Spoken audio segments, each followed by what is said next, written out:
Hello, I'm Philip Stoughton from My House to Yours. Welcome to EMS at Sea Level. I am joined by the inimitable Otto Pukk from InCap. Otto, always an absolute joy to chat to you, and always so much going on at InCap. Tell me a bit about your latest acquisition news in Germany. Yeah, no, thank you, Philip. It's always a pleasure talking to you as well in that sense.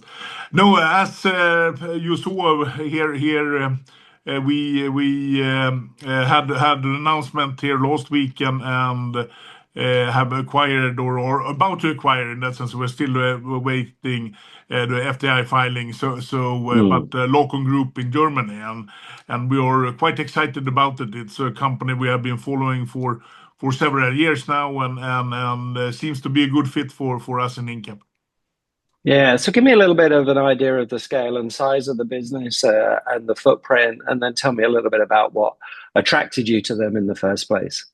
Yeah, Lacon Group is yeah, of course it varies a little bit, but around 70 million in revenue, and they have three locations in Germany, both in down in Bavaria, but up in northern Germany as well, and cover the German market well, and then they have a large facility also in Romania that Hmm. so it's a good footprint. A well-balanced company, good customer portfolio with good customers and so in the growing industry like defense, of course, but also in railway and industrial and medical segment. So I think it's a good fit for us in Cap in that sense.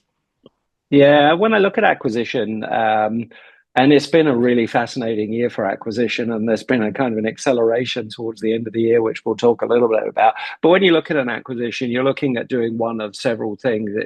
It's a capability, it's a capacity issue, it's maybe a geographical issue, or it's maybe trying to reach specific markets. Were any of those in your strategy, or is it just part of a scaling up? No, of course, that was also in our strategy. We have been looking at I've been talking a long time about both the US market, but also the German Mm, market, and German market being the biggest EMS market in Europe, and there I think if you look at Lacon, they are focusing on a small to mid volume and we have capability to go beyond that in our other European factories, but also the India. And I think that combination could be very interesting moving forward, that we have additional service offering and so when comes to the capacity. But then also capability, Lacon profiles themselves as an ODM company and have also mm, engineering and how to say design capabilities. And InCap, we have been working on more and more to broaden the service offering towards our customers and of course this is also in line with that thought that we have can offer somewhat more services towards our customers. So no, overall I think it's of course location and market, but also capacity and capability that comes into play.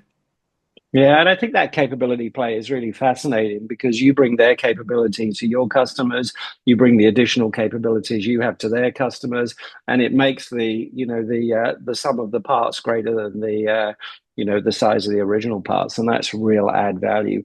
As I say, we've seen an acceleration in M&A activity over the last few months, and we've seen a few companies being super aggressive, not least Hansa out of Scandinavia, with some impressive deals, but also Circor. We're seeing a lot happening in terms of those medium to larger size EMS companies in Europe, and that positioning for the top five places is becoming very competitive. How do you see that, and does that surprise you? No, I think that if you look there have been a stagnation on the market when it comes to Mm, general growth, and then you have defense and aerospace, and perhaps around AI data centers is the only growth drivers, and many companies are chasing very aggressively to get into these fields, and especially then defense and aerospace. In InCap, of course, with this acquisition, we're also tapping into the defense a little bit more. Even if I would say that we still look at business that it should be balanced, and then also after if the geopolitical situations in the world changes, then it should be balanced. But I think that is what has been driving it, and then yeah, we are also surprised to see. I didn't think that we would see, no multiple starting with two in that sense in the EMS industry, but clearly there is demand for some of these companies, and they go quite expensive as well. But I think overall, then from InCap's perspective, then we follow the same strategy that we have had on M&As for years in that sense, and I'm quite happy with that. Yeah, and the other thing when I look at an acquisition is the cultural fit. When I look at InCap, there's a super strong family culture there. There's a super strong kind of team of that like to have fun as well as deliver great products and services to their customer. Was that something that you considered when you looked at this acquisition? It really, a cultural fit does make the integration much easier, doesn't it? Yeah, no, it does, and I think Lacon has also they are split up in many sites in that sense. Of course, those sites have some kind of own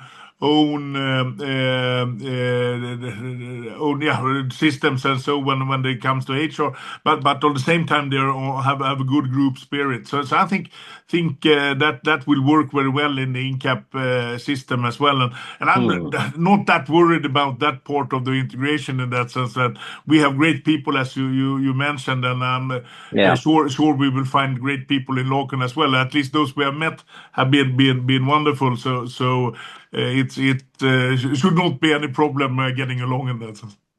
Yeah, no, it's an exciting part of the whole process, isn't it? And it's one you've done very successfully with the previous acquisitions. As we wrap up 2025 and we look to 2026, what do you see as the position at the end of the year, and what do you see as the challenges and opportunities going into next year? Yeah, we haven't given out our steering for next year yet, but as I said during Q3, then our Q4 will be stronger than the previous quarter, and I think we will. There is still uncertainties on the market, and so when it comes to the war in Ukraine and what our friends in the U.S. administration will do, and how that will disturb the world economy. But overall, I think there's some kind of positiveness in it. Perhaps you don't see it yet, but you hear it at least. That people, and it seems to be so that the market wants to start growing, wants to do something. So let's see. But once we give our steering out, then we'll have a bigger look at it. But at least the end of the year will be stronger for us. Yeah, and when you look to 2026, what are the things that you're looking to do? Are you happy with your footprint? Are there potential additions to your footprint? Are you looking at the operational excellence side and the use of AI within the business? What are the things you're looking forward to getting your teeth into in 2026? Of course, we will always keep an eye open for good targets, and I think in some markets like the U.S. market that we could have more presence than we have today. But that said, of course, with a larger acquisition like this with Lacon, we will focus very much on integration of that acquisition, and at the same time, then also focus on our operational excellence and how we can draw synergies between the different units. So that is something we of course do all the time, but I think next year we'll have extra focus on that, because it's a big company. It's over 600 more employees that we need to integrate into our family, and of course that will take first row in that sense in our planning. Yeah, I really like the footprint you have, the Eastern Europe, the Western Europe, the addition of Germany, the fact that you have India in the mix, the fact that you have the US in the mix. It really does make a very robust offering as you look forward, and as you add different technology capabilities in there, and you continue to push that culture. It bodes well. So All the best for 2026. Thanks so much for talking to me, and I look forward to chatting again soon. Thank you. Yes, thank you very much.